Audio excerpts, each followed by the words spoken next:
Hello, I'm Götz and I'm glad you're interested in the topic of this video. I've been living in the Philippines for over a decade now, and ever since I started making YouTube videos and giving dating advice, I often get asked, "Hey Götz, where can I find a good Filipina? Where should I go? What should I say?" So stick around because I'm about to spill the teas on this question. You've probably heard a lot about how easy it is to meet women here in the Philippines, that you don't even need a snappy pickup line. Fair skin, a long nose and some cash are apparently all you need. Technically speaking, that might be true if you're just looking for a bit of short-term fun or a holiday fling. For that you don't need any advice. Just stroll into any local bar anywhere in the country and flash your wallet a bit. But how does one find the best woman for a lifetime here in the Philippines? Well, I've got a few secrets to share with you. If you're thinking it's a smart move to start your search online before even arriving in the country, think again. Let me draw an analogy. Say you want to strike it rich by going gold mining. Where would you start digging? Exactly, you wouldn't choose the stream where everyone else has already swung their pickaxes. Sure, there might be still a gold nugget overlooked in that stream, but let's be real here.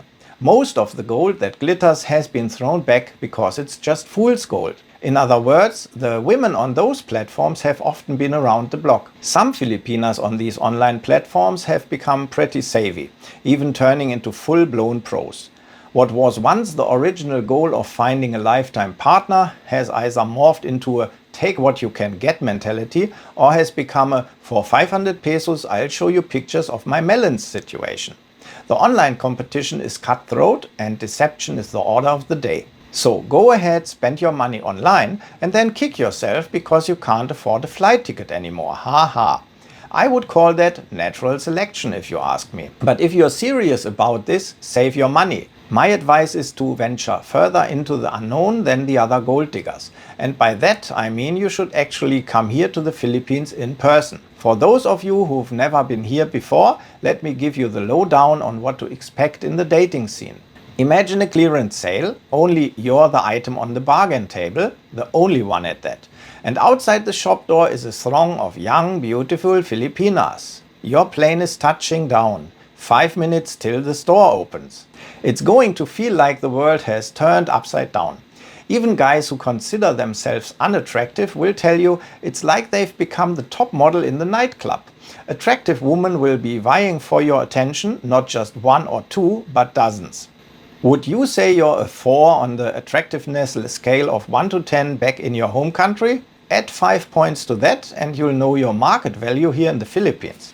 It's true, to the women here you'll look much more appealing than you do back where you're from. In this country it's like you've got the looks of Brad Pitt, the wallet of Bill Gates and down there an extra 2-inch, if you catch my drift. And I'm sure you've heard from plenty of folks that young girls in the Philippines will just come up to you, flash a smile and say hello. When was the last time an 80-year-old smiled at you on the street back home? Probably 40 to 50 years ago when you were young and spry yourself. Yep, it's true. Because of the fierce competition, especially in cities, it's often the Filipinas who make the first move. But don't you want to be the one picking your partner? You're the hunter of lost treasures, aren't you? So why let the women hunt you? So let's say you're in a mall and a woman comes up to you trying to pick you up. Trust me, this isn't her first rodeo and you won't be her last catch. There are actually women who station themselves in shopping centers, keeping an eye out for men who've forgotten to pack something, so to speak. These gals are generally known as freelancers and their aim is to meet available foreigners, whether it's for dating or just to get what they can from them in a short term. But the woman you're looking for won't be the first to approach you. What you're probably misjudging is that Filipinas don't conform to the Western image of women. By nature, they are often much too shy to make the first move. So think about who you want to meet. If you're looking for a woman who's more cosmopolitan, who can discuss a wide range of topics in fluent English, then look around in the city. If you prefer a more traditional woman who might be less informed about current events, but could be a loyal companion in the coming years, then check out the provinces. Let's assume first that you're seeking a sophisticated lady and have decided to kick off your search in a bigger city like Cebu or Manila. In a city, focus on 3 types of places and let me make it clear right off the bat, As I've said before, don't go to bars or nightclub. That is, unless you're into women who love to drink, party and soak up male attention. To put it gently, your chances of finding a good life partner in bars or clubs are pretty slim. Let's flip the script for a second. You're probably going to be zipping around the city in taxis or chatting with lots of waitresses in restaurants. Don't be surprised if in the middle of small talk they question of whether you're married comes up. For a Westerner that might seem like an awkward question, but they're asking it for a very specific reason. The taxi driver likely has a single relative he'd like to introduce to you. And even if you think the waitress is flirting with you, nope, she is married, but her younger sister. Your first thought might be, sure, they are trying to pawn off some unattractive relative who hasn't been able to snag anyone yet. But the reality is often quite different. Many times these are attractive, classy women who just don't have the opportunity to meet a lot of potential partners. Maybe they come from a more conservative family where online dating isn't looked upon favorably, or they work in a field that doesn't give them many chances to meet people. And let's be real, you're on vacation and on the hunt, so why not take a leap of faith and at least ask for a photo? In this age of smartphones, that's a snap. You can always turn down the offer to meet her later. Another proactive way to find a great Filipina in a big city like Cebu or Manila is to figure out where the call centers are. In smaller cities this might be a bit trickier, but you could inquire if there are any international companies around which likely employ qualified female staff as well. To work in a call center, a college degree is a prerequisite, so call center employees are well educated and speak very good English. Most of them work for international companies and have usually had some contact with Westerners, even if it's just been over the phone. This minimizes the culture shock. Once you figured out where the call centers are, scout the coffee shops and restaurants in the vicinity. At practically any time of the day or night, you'll spot hundreds of potential partners coming and going as their shifts change. But perhaps the best method to find a good partner is to cast an eye over the working women in pretty much any store you enter. Whether it's a bank, a shopping mall or a grocery store, anywhere you see someone behind the counter or stocking shelves is an opportunity to strike up a conversation. You might think that having a relationship with a working woman doesn't fit the lifestyle you've envisioned for yourself. Maybe you want a woman you can spend all your time with, or one who can jet off on a spontaneous getaway. But choosing a working woman has benefits you might not have considered yet.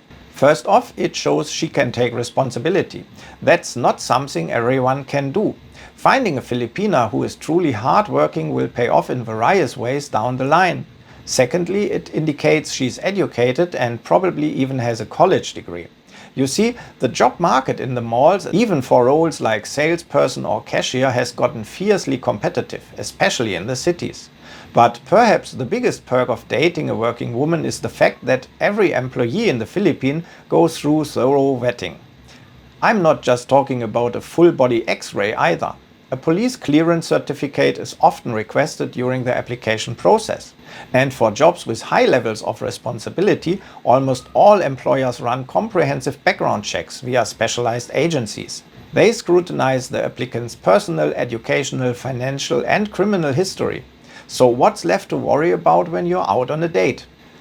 Now back to your dream lady. Maybe she is working to support her parents, as many Filipinas do. That could put a damper on things like travel. But if you're in it for the long haul, you might consider helping her out financially, so she can directly support her family and quit her job to live with you full time. You'd be the hero of the day and she would have all her time to spend with you. But let's say you're looking for a less complicated woman and you decide to go for someone whose priorities are more aligned with home and family and perhaps simple pleasures like mobile phones and selfies. And to do that, you're eyeing a girl from the provinces. So how do you best go about this? Just drive into the countryside and take a look around? Yep, that's exactly what you do. Take a little trip and you don't even have to go far to do it. You'll find provincial women in areas just outside of the cities. And here's a hot tip. The farther you venture into the unknown, the less competition you'll face from other foreigners doing the same thing. You'll know the competition is thinning out when you notice locals staring at you more and more. Some, especially children, may have never seen a foreigner before. You'll feel like all eyes in the town are on you. And you would be right.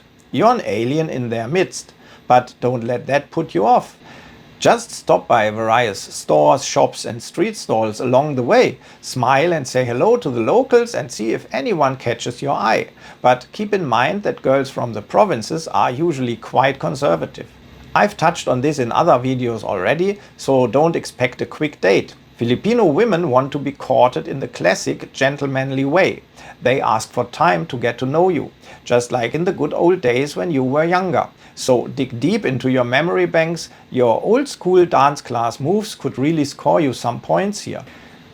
Great, now I've shown you the best ways to land right in front of the Filipina you'd like to date. But how can I prevent you, possibly an inexperienced tourist in the Philippines, from making a cultural faux pas? Or from coming off as a creepy old guy who's hitting on a woman who's just trying to make a living? Let me think. As I've already mentioned, most decent Filipinas aren't going to just throw themselves at you. Filipinas are generally reserved and, yes, you've heard it a million times, shy. And now comes the part that might intimidate a lot of you guys. You will definitely have to make the first move. Oh crap, I hear some of you thinking, maybe because you're insecure or socially awkward, or simply because you don't want to come off like a goofball. Alright, let me give you a stress-free idea that works for both sides and doesn't require any cheesy pickup lines. You don't have to shower your newfound lady love with compliments about her appearance or delve into long drawn-out conversations. My tip even sidesteps any fear of rejection. And it actually works. Sounds too good to be true? Okay, if you find a Filipina you'd like to date, don't stare too intently at her. You'll just make her uncomfortable or she'll awkwardly look away. A smile and brief eye contact are all you need. You'll notice if she holds eye contact with you just a smidgen longer. That's the best sign she is also interested in you. Here's what you do. Walk up to her and say something like, "Hi, I couldn't help but notice you and I'd love to get to know you better sometime." Then hand her a small piece of paper with your name and mobile number on it. Give a quick smile and then head off. It's as simple as that. But don't head off too hastily, because if she starts to talk to you, definitely stick around and engage in the conversation. However, if she looks like a deer caught in the headlights or there's an awkward pause, just smile and move on. Because depending on how you've presented yourself, the odds are pretty good that she'll call you back. Why does this approach work so well? For several reasons. First off, it avoids any awkwardness for her in front of her friends or colleagues. Talking to a foreigner in a non-professional context often looks like flirting to onlookers. Sure, that's exactly what you're aiming for, but for a woman in the Philippines this can be a downside, because she doesn't want to lose face by seeming like she's flirting with total strangers. Giving her the chance to save face by discreetly handing her your number instead of causing an awkward scene significantly boosts your chances of success. Another reason this method works is that women who aren't confident in their English might feel intimidated when trying to talk to you. This especially can happen in the province. They fear stumbling over words and end up retreating from the conversation. This makes you think you've struck out, ending the interaction before it even has a chance to get going. In addition to that, Filipinas generally prefer to start off by texting or using a messenger app rather than talking directly. This gives them time to think over their words and maybe even call in an English-speaking friend to help nail down the right phrasing. It takes the pressure off and allows you both to chit-chat a bit before the first date rolls around. And lastly, you come off a bit mysterious, which can be irresistible to some women. They'll start wondering what they're missing out on if they don't text you back. You've sidestepped all the excessive compliments and staring that a lot of guys resort to, making you seem more aloof and therefore more attractive. And for what happens next when she texts or even calls you, well, that's all up to you. Okay, I hope this video has not only entertained you but also provided some useful info for your upcoming trip to the Philippines. And remember to at least leave a like for your bartender or a tip, totally your call. For now it's goodbye from me, Götz, here in Cebu City, and we'll surely catch up in the next video. Bye bye!